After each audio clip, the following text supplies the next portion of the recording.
Very much. Now, if we were to break now, we would basically have, you'd have 50 minutes for lunch. So I don't know, I'm going to leave it to the audience. I give you a chance to ask 2 questions if there are 2 questions in the audience, and if not, yeah, just maybe get a microphone over here. Thanks. Perhaps you can say your name, who you represent, and maybe who the question's pointed to. Thank you. Malachy Matthews, Dublin Institute of Technology. 3 presentations bang on the money as far as I'm concerned. BIM has this label of being disruptive. It's well earned, it is. It's disruptive within the industry. Actually, try and translate that now into education. When you try to introduce BIM into education, into built environment education, it is equally disruptive.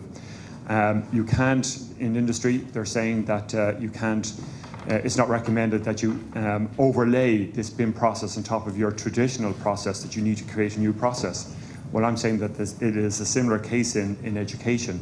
We now have to re-examine third level education within the built environment in order to produce the kind of professional that this industry requires now. So, David, your programs in terms of your collaborative modules are fantastic.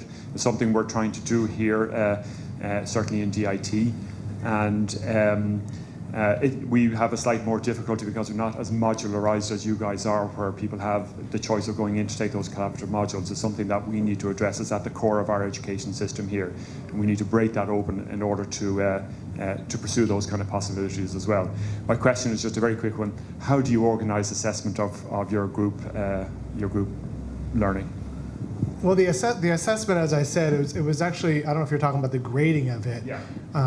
But I also want to talk about the motivation of it too. The motivation, accreditation, NCARB, Landscape Architecture Accreditation Board they're both looking at collaborative education.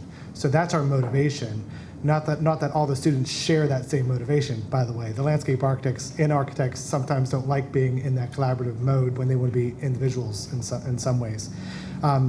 But the assessment is a difficult one. As I said, you win as a team as you lose as a team. We actually have a rubric that we put together that talks about different parameters for each one of the project deliverables, and then we have the industry experts actually do the assessment for us. So there's a scoring matrix that goes in there. The team matrix, though, talking about education, the weak student can be carried by a really strong team. And that's a problem. It's something we would like to be able to address. I'm very serious. Carl Steinitz in the University of Harvard, also now he's in England, he talks a lot about firing students. And actually, I don't know if anyone knows Carl Steinitz in the landscape architecture community, but that's something we're actually interested in figuring out. How do we have students take care of, not weed them out, but also to be able to do not peer evaluations, but actually make a real world example where if you are carrying your weight, you get fired in a project. You actually do get fired. How does that help us in education? Okay, and anyone else now? All right, well, listen, guys, thanks very much. And I'd just like to ask you for the very last time, just show your appreciation for